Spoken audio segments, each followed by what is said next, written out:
stepped from the temporal shift and entered this new land, looking around, trying to take in the sights and sounds and readjust herself to this new period. It looked relatively normal. She seemed to be in a village surrounded by a forest. A rural town.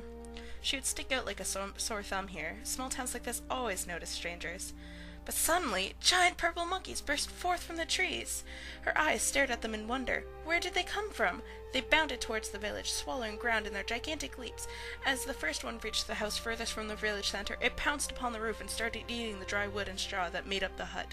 Holy crap! She had never seen this before. What the hell were purple monkeys doing here? They aren't normal. They couldn't be from nature. As more of the monkeys fell upon the village, houses started to disappear. Finally, the people responded, running from the houses in terror, but the monkeys did not seem interested in them. But without houses, they wouldn't survive long in this rural place like this. Gathering her strength, she reached into her mind and pulled out the spells that called for banishment and death. Throwing them upon the creatures, they started bursting out in flames. That was new. The screams of pain punctured the fresh night air. The horror of the scene in front of her was too much. Quickly, she called for rain, but there wasn't enough water in the area to make it happen. What was she gonna do? The fire now leapt upon the huts. Things were getting worse. Suddenly, her eyes snapped open. It was all a dream, fortunately. She had sat up, trying to catch her breath. Her nightmares seemed to be getting worse, the uneasy feeling growing in her chest. Why now, of all times, did these nightmares feel the need to plague her? She hadn't gotten a good night's sleep in a long time. She heard a rustle from behind her. Her green eyes darted around the campsite, the crisp fall air making her draw her arms around her to pull her heavy gray cloak tighter around her. Again she heard the rustle. Getting up to her feet, she turned in a circle, taking in the forest that was close around her. The moon shone brightly. It must have been a new moon. The ashes from the fire glowed faintly, but the actual fire had been out for ages already. The noise seemed to be coming from the left of her.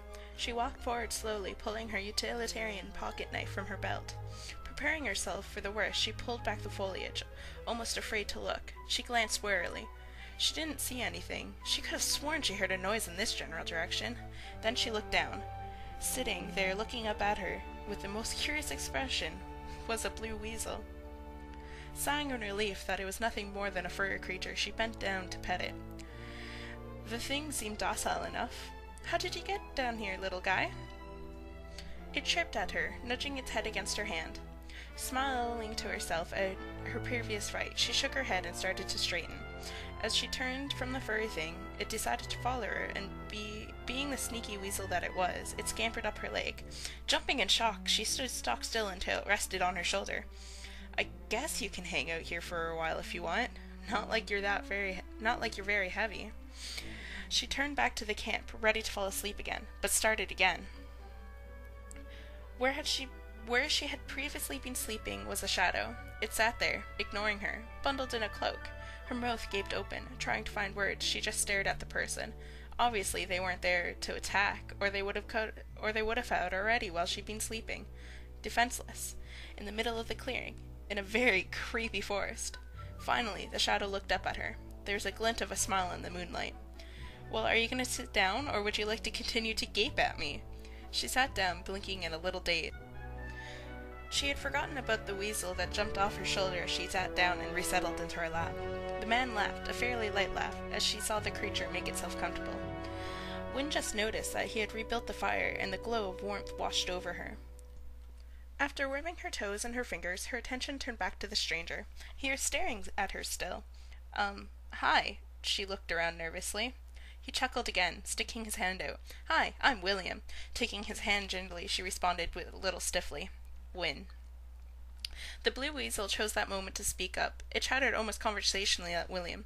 Wynne stared at amazement at the strange exchange, looking into William's face. He had the expression of comprehension. Finally her senses came back to her. There was a stranger sitting beside her, at her campsite. A stranger! Since when did she let lander people sit next to her? He could be here to kill her. It wouldn't be the first time.